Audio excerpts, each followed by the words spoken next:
Hey everybody, welcome back to another midweek episode. So, my guitar, I got it back when I was in college for maybe $150. I've had it for over 20 years, and the more that I play it, the more that I wonder, what would it be like to play a different guitar? Maybe a nicer guitar.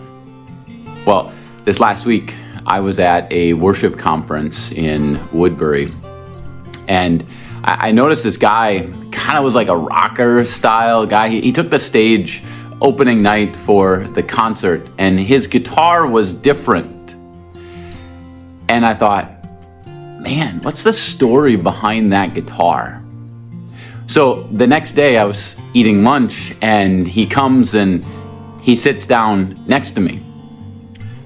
And I just started talking with him because that's what I like to do. I like to be genuinely curious about somebody else's story. And so we're talking, find out his name is Nate. I'm like, hey Nate, notice your guitar last night. What's the story behind it? And he started telling me about McPherson. They're a guitar maker over in Sparta, Wisconsin. He said, this is a very unique guitar. And then he told me about a time where he was producing an album for a friend of his down in Nashville. And this friend had this McPherson guitar, and Nate played it, and he's like, man, I love this guitar. Where can I get one of these? And his friend's like, you can't. Because there's only two of them in the world. But Nate wasn't satisfied. He went home, he called up the guy in Sparta, and he said, hey, I just played one of these guitars. Like, where can I get one? And the guy's like, you can't. There's only two of them in the world. And I don't know if you've ever asked about something and gotten a no. But it's tempting just to give up and say, well, okay, it's not going to happen. And sometimes we take a risk and we're told no, right?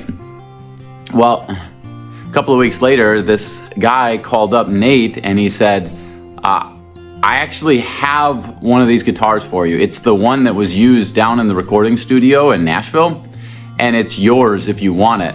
And he's like, yeah, I'd love to have it. And the next day, it shows up on Nate's doorstep. And it's that guitar that Nate was playing that night at the worship concert. And I said, you know what? I would love to see it. Just taking that next step. And Nate says, I can do you one better. I'll let you play it. Like, this is crazy. I mean, I was just talking with my wife about how I played this guitar and only this guitar for the last 20 years, and I'm curious what another guitar sounds like, plays like. And an hour later, I'm sitting down holding this guitar, playing it.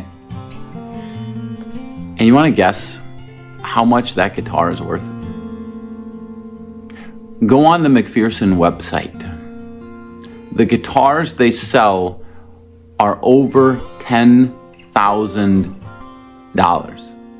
Yeah, I bought this guitar. Actually, my wife bought this guitar for me as a gift when I was in college for $150. And I'm playing a guitar that's $10,000. Why? Because I got curious. Because I took a risk, because I put myself out there. And I wonder how many of those opportunities are in front of us and we don't take advantage of them because A, we don't even strike up a conversation with someone. We don't learn their story, and then as we learn their story, we don't ask to take that next step. And at the heart of all of this really is an opportunity to invite people to know Jesus more. I mean, that's what Nate was doing with the guitar that he had received. As he was leading us in a time of worship, he was leading us to Jesus. And Jesus opens himself up to other people. And he invites us to do the same, as the book of Proverbs says, the thoughts of a man's heart are deep, but he who has wisdom draws them out. This is what relationships are. It's trying to draw out what is inside of a person. What is their story? What is their posture toward life? So that's my invitation to you this week. Just get curious about the people around you. And where God opens up space, have conversations. And who knows? You might be like me last week. You might be sitting down playing a $10,000 guitar. So thanks for joining me this week. I'll see you again next time.